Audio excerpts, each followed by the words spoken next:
Hello दोस्तों, structure RS classes में आपका फिर से स्वागत है। तो गाइस, अपन चर्चा कर रहे थे जो अपना आरएस मेंस का पेपर 3 है, उसका जो लो का पार्ट है उसके बारे में। आज अपन इस टॉपिक में चर्चा करेंगे ओनरशिप और कब्जे के बारे में, स्वामित्व तथा कब्जे के बारे में।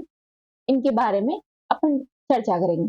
दोस्तों, ये एक दोनों के अपोजिट होते हैं, एक दोनों के सेम से ही होते हैं, तो इन दोनों टॉपिकों को साथ में चर्चा करेंगे। पिछले जो टॉपिक था उन्होंने अपने लॉ के बारे में एक जो विधि की जो अवधारणा होती है, कंसेप्ट ऑफ लॉ होता है, उसके बारे में जाना था। ये क्वेश्चन देख सकते हैं आप, 2016 में पूछे गए थे। सामंत द्वारा परिभाषित आधिपत्य अर्थात कब्जे के दो तत्व लिखिए। 2 नंबर का ये क्वेश्चन था।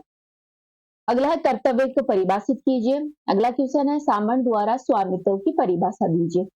तो स्वामित्व और कर्तव्य की जो परिभाषा है वो इंपोर्टेंट हो जाती है। ठीक है।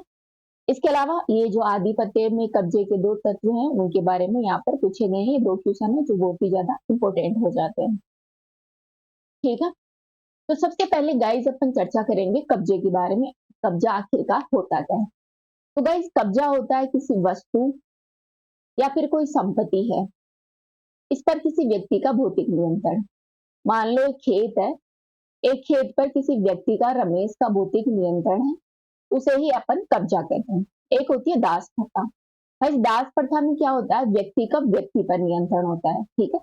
कब्जा होता है वो दीर्घकालीन रूप तक जब रहता है। मान लो ये खेत है, इस पर रमेश का कब्जा 20 साल 15 साल तक रहता है, तो वो एक स्वामित्व में तब्दील हो जाता है। मतलब इस खेत का स्वामी है वो रमेश बन जाता है। ठीक है। कब्जे की विभिन्न डेफिनेशन के बारे में देखते हैं कि कब्जे की परिभाषाएं क्या क्या है। तो विभिन्न विद्वानों ने गाइस अलग अलग परिभाषाएं दी हैं कब्जे की। सबसे पहले है फ्रेडरिक पोलक। फ्रेडरिक पोलक के अनुसार व्यक्ति का वस्तु पर भौतिक नियंत्रण। ठीक है। कोई व्यक्ति हो गया, रमेश हो गया, इसका वस्तु, कोई वस्तु हो गई या फिर कोई संपत्ति हो गई, उस पर भौतिक नियंत्रण ही कब्जा कहलाता है। ठीक है। फिर आती है सामंत के अनुसार। It is very important. Samant का जहां पे भी नाम आता है वो आप रट लीजिए, क्योंकि मेंस में बार बार पूछ लिया जाता है सामंत के बारे में। तो सामंत ने कहा था कि किसी वस्तु और व्यक्ति में, किसी वस्तु और व्यक्ति में जब निरंतर संबंध होता है, मान लो ए नामक कोई संपत्ति है और बी नामक व्यक्ति, इन दोनों के बीच में निरंतर संबंध रहता है, तो उसे अपन कब्जा करते हैं।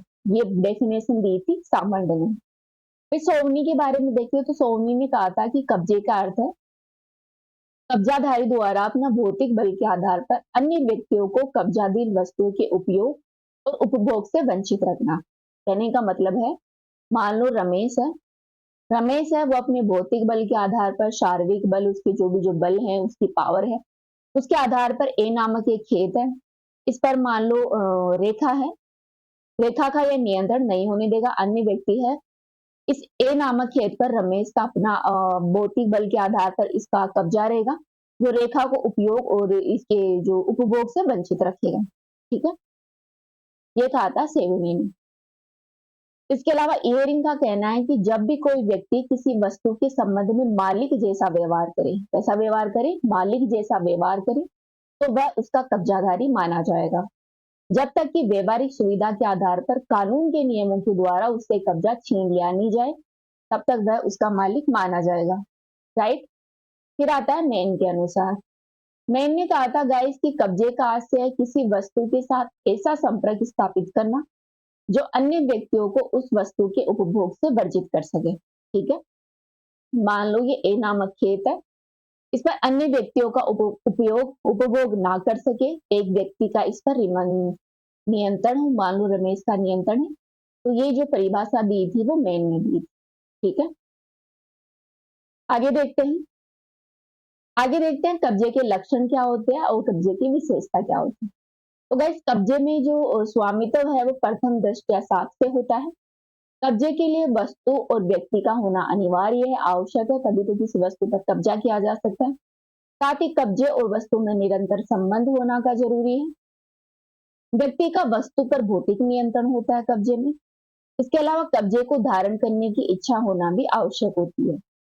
गाइस, कब्जा बनाए रखने के लिए अन्य व्यक्ति को उस व्यक्ति अपवर्जित रखना होगा। मतलब एक क्षेत्र पर एक व्यक्ति का कब्जा होने पर अन्य व्यक्तियों को उससे अपवर्जित रहना होगा। कब्जा स्थायी और अस्थायी दोनों रूप का हो सकता है। ठीक है, कब्जे को विधि का 9वां अध्याय का अंग माना गया है गाइस। इसके अलावा कब्जा है वो वास्तविक स्वामी के बजाय संपूर्ण विश्व के विरुद्ध एक समुचित हक होता है। ठीक है, तो ये हो गई कब्जे की विशेषता, जो अपने डेफिनेशन देखी उन्हीं के आधार पर ये विशेषताएं हैं। ठीक है, कब्जे के आवश्यक तत्वों के बारे में देखिए तो इनका समर्थक है वो सामान्य में किया था। ये 2016 में आरएस मेंस में आया हुआ क्वेश्चन है कि कब्जे के कोई दो तत्व बताइए। तो कब्जे का एक तत्व होता है भौतिक तत्व, दूसरा होता है मानसिक तत्व। दोस्तों, कब्जे का जो भौतिक तत्व होता है उसे कब्जे का काय कहते हैं। क्या कहते हैं? कब्जे का काय। इसमें इसे भौतिक तत्व कहते हैं, जिसमें क्या होता है, वस्तु पर व्यक्ति का भौतिक नियंत्रण होता है। ठीक है, फिर मानसिक तत्व को कब्जे का आवश्यक तत्व है, जिसे धारणाशय कहते हैं। इसमें किसी वस्तु का कब्जा धारण करने की मानसिक इच्छा होनी चाहिए। ठीक है, भौतिक तत्व क्या क्या होता है? भौतिक तत्व को कब्जे का काय भी कहते हैं। इसमें वस्तु पर भौतिक नियंत्रण होता है किसी व्यक्ति का। में मानसिक तत्व का मतलब होता है धारणाशय, जिसमें किसी व्यक्ति का किसी वस्तु पर मानसिक इच्छा होनी चाहिए कि मैं उस पर कब्जा धारण कर लूं। यह कब्जे के महत्वपूर्ण दो तत्व भौतिक तत्व और मानसिक तत्व, अर्थात कब्जे का काय और कब्जे का धारणाशय। ठीक है, ये देखते हैं आगे कब्जे से संबंधित महत्वपूर्ण सिद्धांत। तो गाइस, विभिन्न वैज्ञानिकों ने कब्जे से रिलेटेड बहुत सारे सिद्धांत दिए थे। अपन लगभग 6 या 5 सिद्धांतों की यहाँ पर चर्चा करेंगे। सबसे पहले देखते हैं सेविनी का कब्जा सिद्धांत। गाइस, सेविनी के अनुसार वस्तु पर व्यक्ति के कब्जे के लिए दो तत्व विद्यमान होना आवश्यक है। सेविनी ने कहा था कि किसी वस्तु पर व्यक्ति का कब्जा होने के लिए दो तत्व होने जरूरी है। कौन कौन से?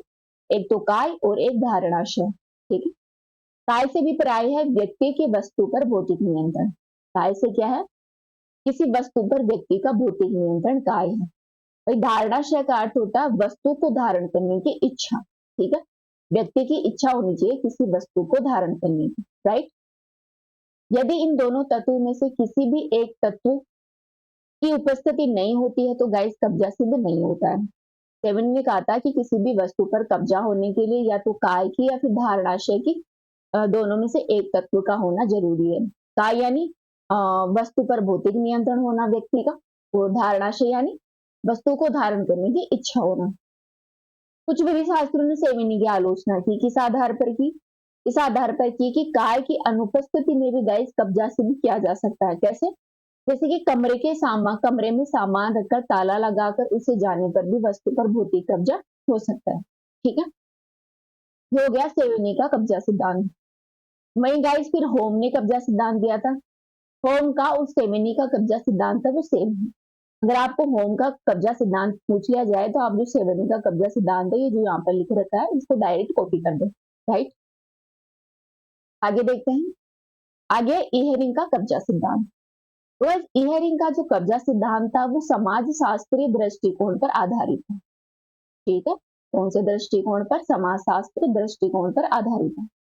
इन्होंने कहा कि जब किसी व्यक्ति का किसी वस्तु के प्रति स्वामी के भांति संबंध प्रतीत होता है तो ऐसा माना जाना चाहिए कि वह व्यक्ति उस वस्तु का कब्जादारी है, अर्थात स्वामी के अधीन वस्तुओं पर व्यक्ति का अधिकार, वही क्या कहलाता है? कब्जा कहलाता है, राइट।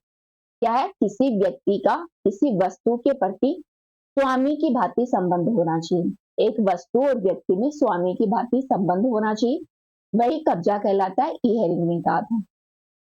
फिर अब हम सामंड की डेफिनेशन देखते हैं कि सामंड ने क्या कहा। It is very important, Salmond के बारे में तो ध्यान ही रखना। इन्होंने कहा था कि वस्तु या संपत्ति के प्रकार के आधार पर इन्होंने कब्जे को परिभाषित किया था।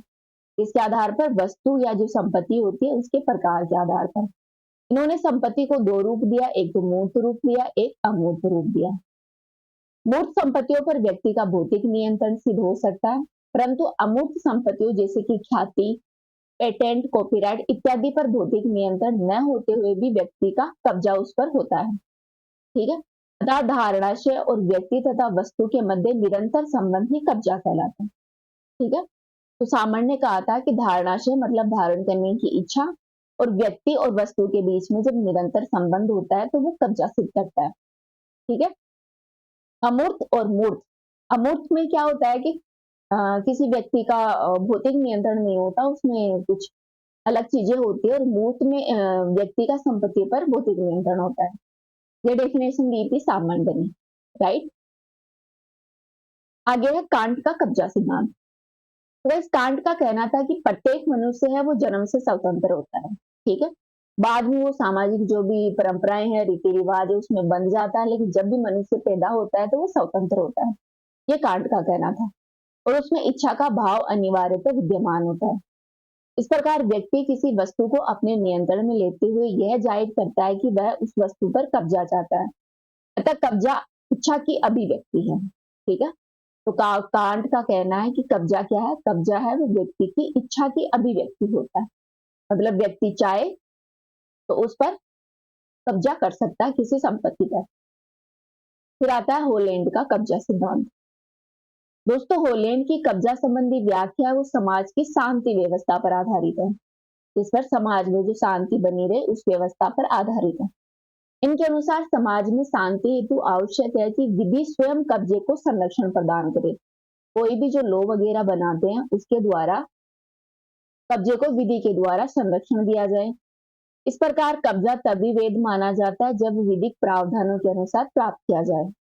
यह कहना था होलैंड का कहना था कि समाज की शांति व्यवस्था पर इनका कब्जा आधारित था और विधि, जब कब्जे कोई लॉ होता है, कोई विधि होती है, वो कब्जे को संरक्षण प्रदान करते उसके अनुसार कब्जा किया जाता है, तो वह कब्जा है, राइट।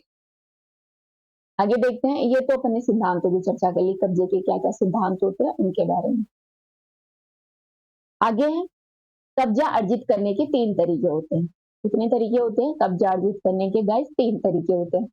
एक तो अपन ग्रहण द्वारा कब्जा कर सकते हैं, एक परिधान और सुपुर्दगी द्वारा, दूसरा विधि के प्रवर्तन के द्वारा। ग्रहण के द्वारा कब्जा कैसे कर सकते हैं? इसमें वस्तु का कब्जा पूर्ववर्ती कब्जाधारी की सहमति के बिना प्राप्त किया जाता है, जैसे कि चोरी और अतिक्रमण के द्वारा, ठीक है। मान लो ए नामक कोई खेत है, इस पर बिना सहमति के रमेश ने कब्जा कर लिया, ठीक है। या मान लो बी नामक कोई वस्तु है और रेखा की बिना सहमति के सुमन ने इस पर अपना कब्जा कर लिया या इसकी चोरी कर ली, इसका अतिक्रमण कर लिया। ये ग्रहण द्वारा कब्जा अर्जित करना कहलाता है, ठीक है। फिर आता है परिधान और सुपुर्दगी द्वारा। जब किसी वस्तु का कब्जा पूर्वधारी कब्जा की सहमति या सहयोग से प्राप्त किया जाता है तो उसे परिधान द्वारा अर्जन कब्जा कहा जाता है, जो कि वैध और अवैध हो सकता है। इसमें क्या होता है, मान लो ए नामक खेत है, इसका मालिक रमेश था, ठीक है। रमेश ने रेखा को इसका कब्जा दे दिया, ठीक है। रमेश की अनुमति से रेखा को इसका कब्जा मिल गया, तो ये हो गया परिधान या सुपुर्दगी के द्वारा कब्जा, जो कि वैध और अवैध भी हो सकता है, ठीक है। फिर आता है विधि के प्रवर्तन द्वारा। गाइस, जब विधि के प्रवर्तन द्वारा किसी वस्तु या संपत्ति के कब्जे का अंतरण एक व्यक्ति से दूसरे व्यक्ति को होता है तो उसके विधि के प्रवर्तन द्वारा अर्जन कहा जाता है। जैसे किसी व्यक्ति के मृत्यु के बाद उसकी संपत्ति उसके कानूनी उत्तराधिकारी को दे दी जाती है, ठीक है। तो लॉ के अनुसार किसी व्यक्ति को कब्जा दिया जाता है तो वो विधि प्रवर्तन कब्जा कहलाता है कानून के अनुसार। मान लो रमेश है, रमेश की मृत्यु हो जाती है तो उसके जो पुत्र हैं एबीसी, इनको इसकी संपत्ति बांट दी जाती है, तो ये विधि द्वारा प्रवर्तन कब्जा कहलाता है, राइट। आगे देखते हैं, आगे है कब्जे के प्रकार। कब्जा कितना प्रकार का होता है उसके बारे में देखते हैं। तो गाइस, एक तो कब्जा मूर्त कब्जा होता है, एक अमूर्त कब्जा होता है। मूर्त कब्जे का मतलब होता है किसी भौतिक वस्तु पर कब्जा करना, ठीक है। कोई भौतिक वस्तु है उस पर कब्जा करना, जैसे कि मकान, भूमि, वाहन आदि पर कब्जा कर लेना मूर्त कब्जा कहलाता है। वही अमूर्त कब्जा है वो अमूर्त वस्तुओं पर होता है, जैसे कि कोई व्यक्ति मेहनत करता है और कोई चीज बनाता है तो उस पर कॉपीराइट ले लेता है, बौद्धिक संपदा पेटेंट ले लेता है आदि जो लिए जाते हैं वस्तुओं पर, बनावट पर, वो अमूर्त कब्जा होता है, ठीक है। एक आता है तात्कालिक और मध्यवर्ती कब्जा। गाइस, जब वस्तु और व्यक्ति के मध्य संबंध प्रत्यक्ष संबंध होता है, क्या होता है, किसी वस्तु और व्यक्ति के मध्य प्रत्यक्ष संबंध होता है तो वो तात्कालिक कब्जा कहलाता है। लेकिन जब व्यक्ति किसी अन्य व्यक्ति के माध्यम से, ठीक है, किसी वस्तु पर कब्जा करता है तो वो मध्यवर्ती कब्जा कहलाता है। इसमें तीसरा व्यक्ति शामिल होता है, जैसे कि ए और बी है, इनमें जब बी किसी पर कब्जा करता है तो वो तीन जो ये सी है इसकी मध्यवर्ती में कब्जा करेगा, ठीक है। एक होता है तथ्यगत कब्जा और विधिगत कब्जा। तथ्यस्थ कब्जे का अर्थ होता है वस्तु पर भौतिक नियंत्रण होना, अर्थात वस्तु व्यक्ति के प्रत्यक्ष नियंत्रण में होता है। एग्जाम्पल के लिए कपड़े पर दर्जी का कब्जा होता है। ठीक है।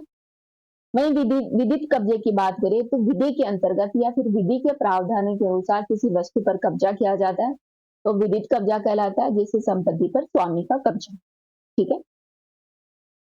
इसके बाद आता है आणविक या प्रतीकात्मक कब्जा। इसका मतलब होता है किसी वस्तु पर प्रतीक के तौर पर कब्जा होना। इसे मकान की चाबियां किसी को सौंपने पर वह प्रतीकात्मक कब्जा माना जाता है। ठीक है।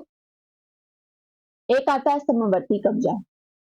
किसी वस्तु पर एक साथ दो या अधिक व्यक्तियों का कब्जे का दावा परस्पर विरोधी नहीं होता, जैसे कि शेयर मार्केट होता है उसमें, यानी कि एक ही वस्तु पर अनेक व्यक्तियों का कब्जा होना समवर्ती कब्जा कहलाता है। फिर आता है प्रतिकूल कब्जा। दोस्तों, किसी अन्य व्यक्ति के स्वामित्व का अतिक्रमण तथा उससे स्वामित्व से बहिष्कृत करने के आशय से किया गया कब्जा प्रतिकूल कब्जा कहलाता है। क्या कहलाता है? किसी अन्य व्यक्ति के स्वामित्व का अतिक्रमण करना प्रतिकूल कब्जा कहलाता है। राइट।